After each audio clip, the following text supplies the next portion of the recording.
Hi friends, this is Dr. Pahuja. I'm the Chief Medical Officer for Aerolib Healthcare Solutions, and we'll give a preview of the webinars that we do for disease-specific inpatient documentation.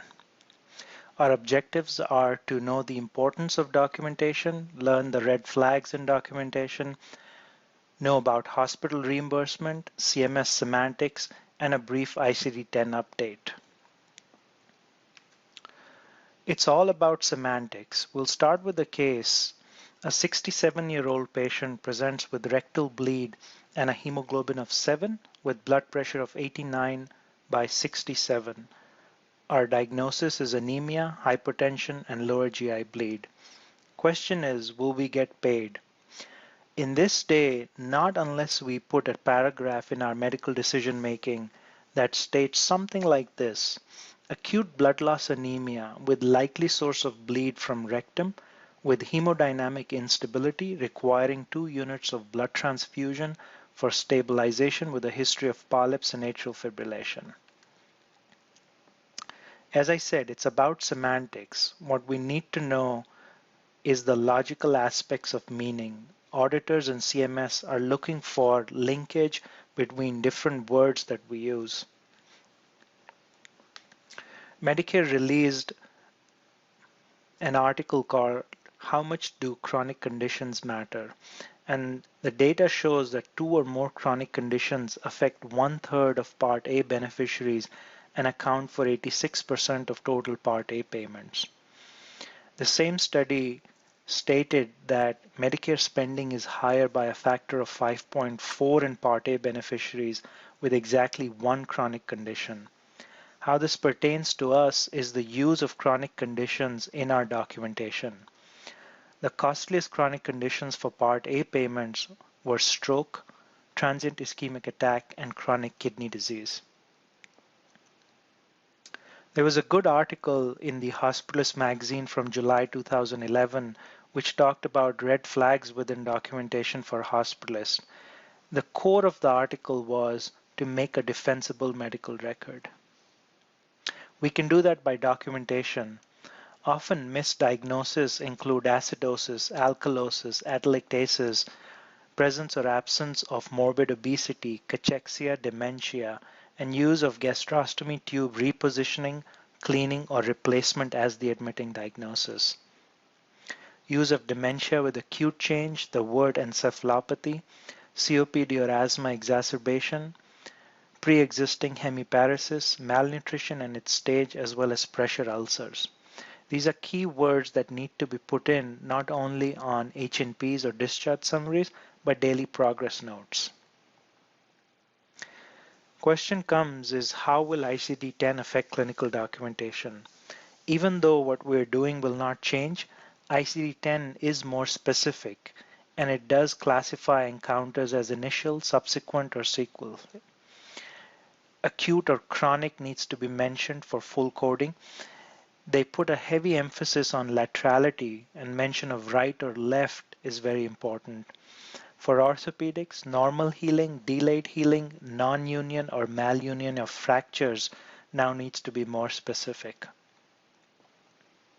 Use of complicating comorbid conditions or major complications and comorbid conditions is very important. These significantly increase the severity of illness, morbidity, mortality, length of stay, as well as utilization of resources. Let's look at an example for hospital reimbursement for pneumonia. If we use pneumonia as a simple diagnosis with a secondary diagnosis of CHF, the hospital gets reimbursed roughly $3,500. Let's move to be more specific and mention aspiration pneumonia, but still use the secondary diagnosis of CHF. Our reimbursement is about $5,000. When we use the word systolic heart failure, the MSDRG converts to complex pneumonia with a comorbid condition, and reimbursements go up to $7,800. However, look at use of aspiration pneumonia as well as documentation of acute or chronic systolic heart failure. DRG becomes complex pneumonia with a major comorbid condition, and reimbursements are up to $11,000. What is the documentation to support a pneumonia diagnosis? Physicians always diagnose pneumonia by use of clinical criteria, results of chest x-ray, sputum culture, WBC count, absence or presence of fever. What needs to be noted on a daily basis is the absence of presence of cough, sputum production, pleuritic chest pain, again fever, shortness of breath and crepitations on examination, and presence or absence of aspiration. What we try and enforce is use of pneumonia prediction tools. CMS or RAC auditors do not push for this. However, clinical management as well as their judgment is based on most of these tools. If we look at the pneumonia severity index, it classifies the risk as low, medium, or high and gives a mortality. It also mentions hospitalization recommended for class 4 and class 5 and class 3 to be based on clinical judgment. Other tools include the CURB-65 or the CRB-65 severity scores for community-acquired pneumonia, which take into account confusion, blood urea nitrogen levels, and hemodynamic stability or instability with respiratory rate, blood pressure, as well as age. When we look at some of the factors in documentation like oxygen therapy, antibiotics, pulse oximetry monitoring, hydration, these need to be put in on daily progress notes, and it has been noted that absence of these documentation points increases the audit risk score. Let's look at ICD-10 for a while.